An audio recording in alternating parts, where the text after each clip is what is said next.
Welcome to Whispers Before Sleep.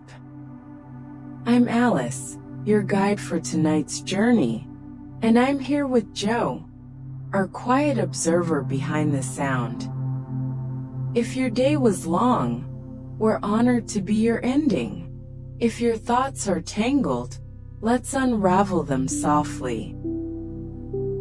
Tonight we return to a forgotten observatory, a place where the sky once told stories, and a woman came back to remember what she never meant to forget.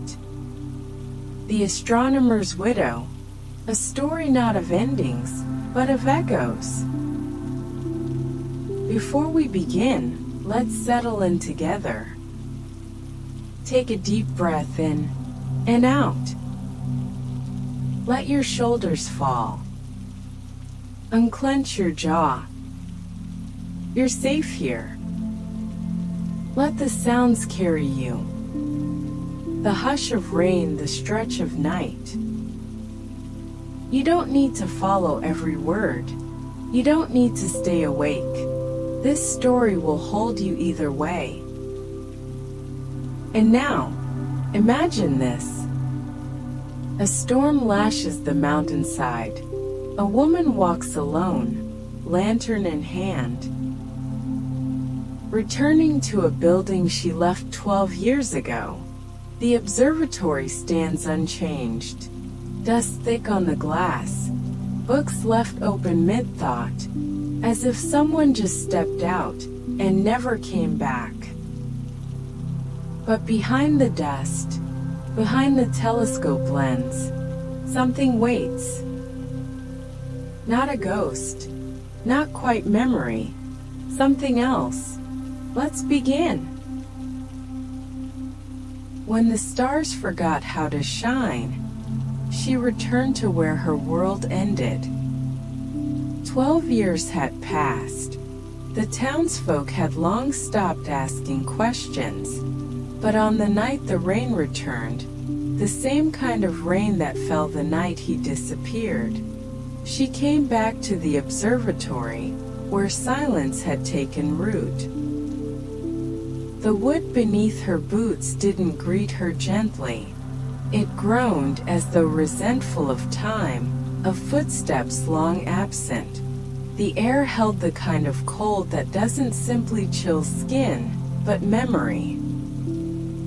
The walls were still lined with celestial charts, edges curled, corners browned. A film of dust had gathered on every surface like time's slow snowfall. And the books, they hadn't moved. Not even a page turned, not even in her absence. The telescope, once the centerpiece of their nights, stood like a relic, its brass dulled but watching. Rain threaded through holes in the ceiling, dripping onto old notebooks swollen by moisture. She didn't speak, not even to herself. Her presence in the room felt accidental, as if she'd stepped into someone else's unfinished memory. Only a space she once knew, and a presence she had not expected. It was the telescope that caught her attention, not because of what it revealed, but because of what it refused to.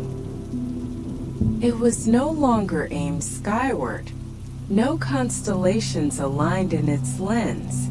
Instead, it pointed to a fixed corner of the horizon, a place behind the hill, a place with no known coordinates. She didn't remember ever seeing it turned that way. When her fingers grazed the brass, the hum began, not loud, just present, like a vibration in the bones. The observatory had no power. The wires had long since given up. But something inside the telescope still responded to touch, and to her. She leaned closer. Not out of curiosity, but because something pulled her. The lens shimmered, just slightly, not enough to see with clarity, but just enough to question what was being seen at all. Then a voice, not outside but from within the glass, her own laughter, lifted from a night long ago. The sound of clinking teacups, the rustle of a blanket laid across her shoulders. Memories, but not remembered, shone. Something had been left inside the telescope, not in pieces, in moments. In the drawer beneath the telescope's base, she found a leather-bound journal, not hers, his. The spine cracked gently as she opened it. Time had not been kind to the ink. Water stains and smudged edges blurred some lines entirely, but not all. There were diagrams, pages and pages of them, constellations that didn't match any known star map, annotations in margins, calculations, fragments of poetry, equations and dates. Some had been circled twice, others crossed out, but one page had been marked not with ink, but pressure. The pen's force still visible in the paper's fibers. In the bottom corner, nearly hidden by a fold, he had written, "The stars remember, even when I don't." No name, no signature, just those 6 words. As if he knew he would forget something. As if he feared she might forget too. The journal made no mention of the telescope's new orientation. But across several pages a pattern began to emerge. Not in what was drawn, in what was missing. It began without ceremony. No sudden shift in light. No loud mechanism, just a flicker. Through the lens the stars blinked, but not in rhythm, not like real stars. They flickered like candle flames caught in breath. She leaned in, closer this time. The field of stars gave way, folding like paper, revealing a room. Not a memory exactly, not as she remembered it. The walls were familiar. The chair in the corner, the scratch on the telescope stand, all there. But the angle, the perspective was impossible. It was them, together. She watched them sip tea under woolen blankets, beneath that same ceiling. But the expressions were fuller somehow. She saw herself rest a hand on his, the gesture intimate, but uncertain. She didn't remember that moment. Not exactly. And yet it felt real. More real than a recollection. As if she were witnessing a memory that had never belonged to her. The telescope showed another night. Wind tugging at the shutters, books open across the floor. He was working late, she asleep in the chair. He glanced at her, the look not adoration but fear. A kind of quiet dread, as if he knew something was slipping away. These memories, if that's what they were, obeyed no sequence. They came like dreams, some filled with tenderness, others with an unease that settled under the skin. She saw moments she had never lived. She saw herself say things she could not remember. And in one scene, she turned and looked straight into the telescope. But she wasn't looking at the stars. She was looking at herself. Then came the realization. A kind of stillness settled around her, like the moment before a storm. Not outside but within. These weren't her memories. They were his. The gestures, the hesitations, the silences, all told through his eyes. It was his grief she'd been watching. His recollection of her, not as she was, but as he had perceived her. She began to recognize the absences, the unspoken, the memories he had never shared. And then one night appeared in sharp clarity. The room was darker. The telescope had been moved, not to track planets but patterns. Charts covered the floor drawn by hand. Not one matched the constellations taught in any observatory. These stars didn't belong to any known map. She watched him work in silence, his eyes sunken, his notes chaotic. He was mapping something else, not time, not light, but meaning. Symbols that seemed to rearrange themselves as she looked. At the center of one chart, her name appeared, not written, formed by the alignment of stars that did not exist in the sky. He hadn't been searching the heavens for answers. He had been searching for her, or for something inside her he believed he'd seen once, and lost. And beneath one final page in the journal, hidden under a glued fold, a line written in a different hand. There is more in the sky than stars, and more in her silence than sleep. She watched closely now, not for faces or rooms, but for patterns. What had once felt like scattered moments began to gather, as if drawn together by an unseen thread.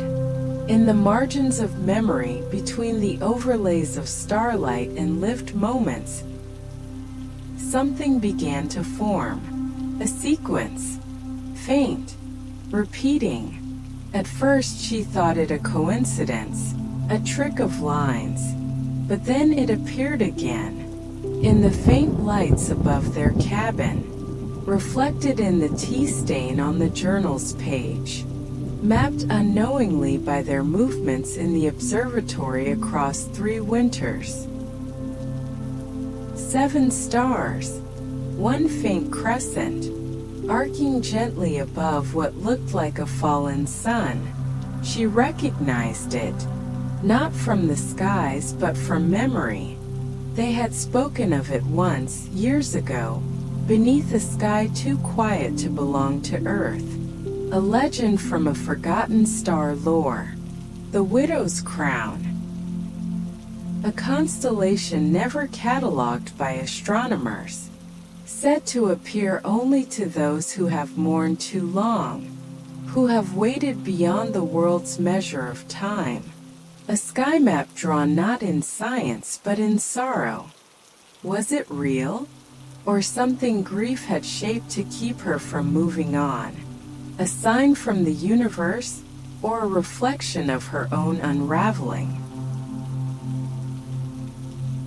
The floor gave slightly beneath her feet, a hollow sound. She lifted the boards, expecting decay. But instead plans, rolled tightly bound with copper wire.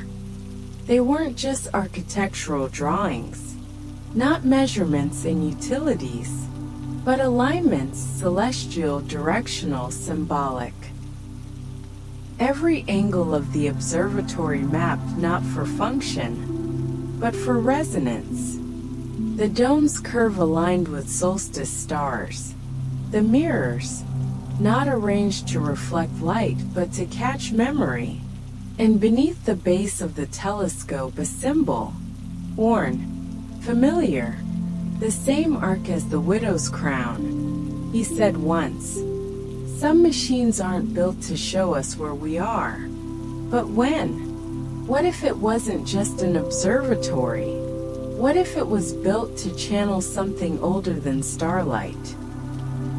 Not to observe time, but to touch it, to pull it close, to enter a moment and never quite return. Had he done it?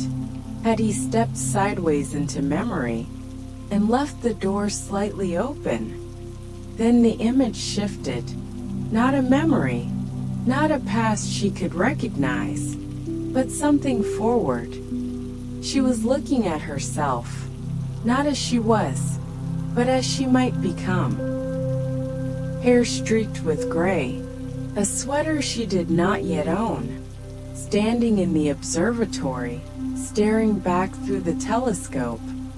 "You're close, but you mustn't stay here too long." Was it a glimpse, a caution, or a fixed point in time, waiting for her to arrive? She stood still in the center of the room. The air held no answers, but something had changed. For hours she had searched for him, but now the search turned inward. Was this place meant to preserve him? Or had it been built for her? A mausoleum made not of stone, but light, time, and regret. She wasn't sure anymore. She read the same line again and again. "Forgive the delay in my return." Not goodbye, not apology, a delay. And then she allowed herself. After 12 years of resisting, she sat before the lens and asked to be shown the last day. He wasn't running. He wasn't afraid. He was preparing, quietly, methodically. Journals organized, telescope realigned, a final log placed just behind the instrument, marked in red ink. Tonight the stars will open. She had always feared that his silence meant he chose the sky over her. But it wasn't abandonment. It was something else, a message unfinished. She moved slowly, each motion deliberate. The stars had shifted, and so had she.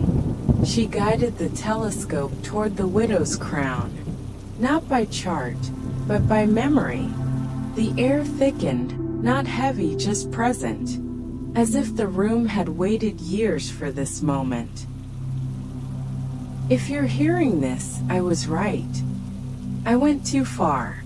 But grief can bend light. Love can echo through the sky. It wasn't an answer. It was a thread, woven between two hearts stretched across the fabric of time. He hadn't left. He had waited. And now, she was the one holding the lens. She did not cry. The grief had become something quieter, not softer, but shaped, like water finding the lines in stone. She read the final page again. The words were fading. They had given what they came to give. She burned it, not out of anger, not erasure, but permission. Only one thing remained, a star chart hand-drawn, annotated not with coordinates, but with hope. Then, with hands that once shook, she repositioned the lens, not to chase what had passed, but to guide the next soul who came searching. It was not on any map, no record, but she had seen it before, once, in a memory not entirely hers. It flickered, then it vanished, as though it had only come to be seen once by her. The stars are not only watchers of time, they are keepers of everything we dare not forget. They remember for us, even when we try not to. What do you still look for when the night is quiet? If you'd like to return to her world, there's another story just beyond this one. Follow the light, or rest. The sky will still be here when you wake.